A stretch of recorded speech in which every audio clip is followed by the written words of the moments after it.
Assalamu alaikum warahmatullahi wabarakatuh. Ashama harka fuune akkam jirtu ilmaan Oromoo baga naga jiraattanii. Adda waan tokko qabadhee isinii dhiyaadhee jira.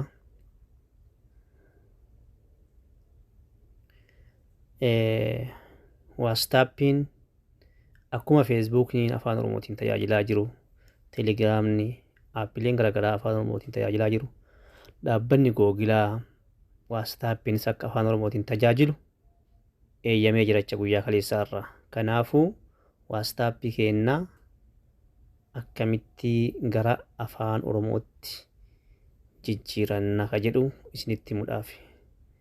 Kun Shaashee Tuubiidha. Namoonni chaanala kiyya hin beekne Shaashee Tuub jedhani. Shaashee Tuub jalatti barnoota adda addaa, gaafilee adda addaa argattu. Gaafilee adda addaa, gaafii afaan Oromoo, walaloo, baacoo, waan nama kolfisiisaa, waan garaagaraas keessaa argattu jechaadha. Kun chaanala kooti. Warroonni sabiskiraabiin godhin seenaati. Sabiskiraab godhaa. Irraa fayyadamaa isiniin jedha jecha. Ammas duudumaan gara WhatsAppii akkamitti gara afaan Oromootti jijjiirra ka jedhu dhaquudhaan dura pileestoorii keessa seenna. Pileestooriin kunooti. Pileestoorii keessa seennee WhatsAppii appiteeti goona. Warri qara gootan yoon godhini WhatsAppii keessan jalqaba appiteeti gochuu qabdan. Bakka sarchii kanatti WhatsApp innee barreessina. WhatsApp.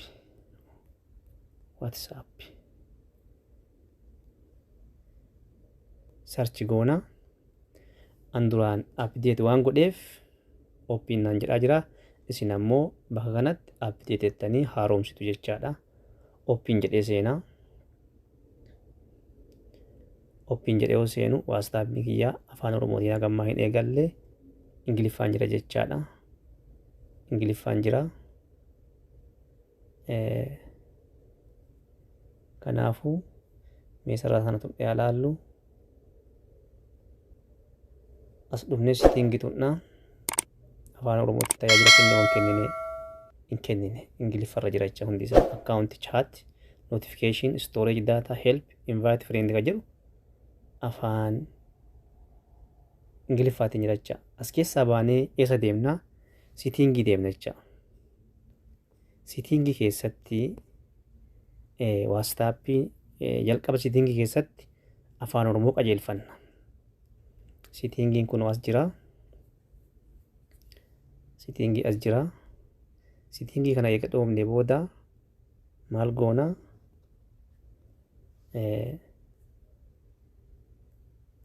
Jecha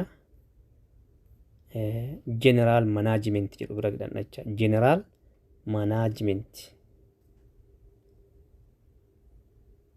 General Management. Isa bira dhaqna.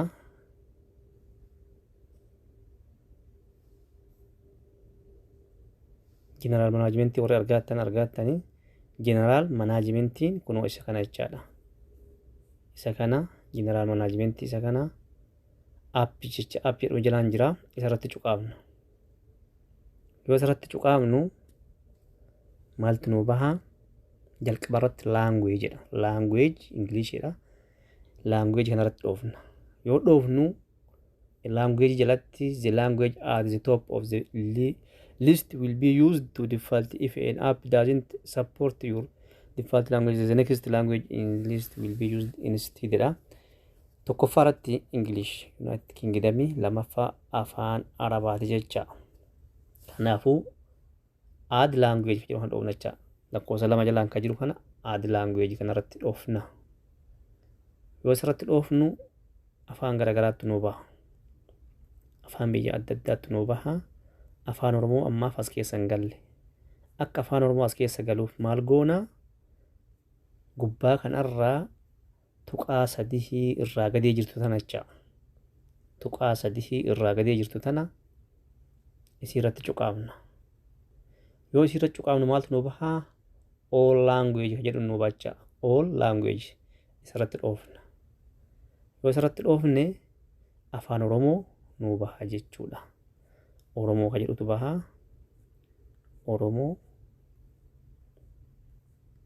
Oromoo ka jedhutu baha. Tartiibumaan sun jecha oromoo jedhu as keessa barbaanna. Afaan garagaraati waan ta'eef afaan addunyaa hundi as keessa jira. Oromoo kunooti. Oromoo ka jedhu arganneera jechuudha. Isarratti dhoofna. Yoo isarratti dhoofnu oromoo jedha. Oromoo Keeniyaa fi oromoo Itoophiyaatiin nuti oromoo Itoophiyaa waan taaneef Itoophiyaa irratti dhoofna. Itoophiyaa irratti yoo dhoofne jala kanatti gadi dhufee maal nuu kenna? Filannoo lama nuu kenna. Keep currency jedha. Kun ammoo set as default. Set as default irratti dhoofna jecha. Set as default jala kanatti jecha. Amma afaan oromoo tokkoffaarra galfanneera jecha. Lammaffaan Ingiliffaa, sadaffaan Arabiffaa, afaan oromoo Itoophiyaa galfanneera jecha. Afaan oromoo Keeniyaa illee galfachuu dandeenya. Isallee galfachuudha maal goona? Add language kan tuqne, tuqa sadee san tuqne, all language tuqna. Maaltu nu dhufa? Oromootu nu dhufa. Oromoo Keeniyaa.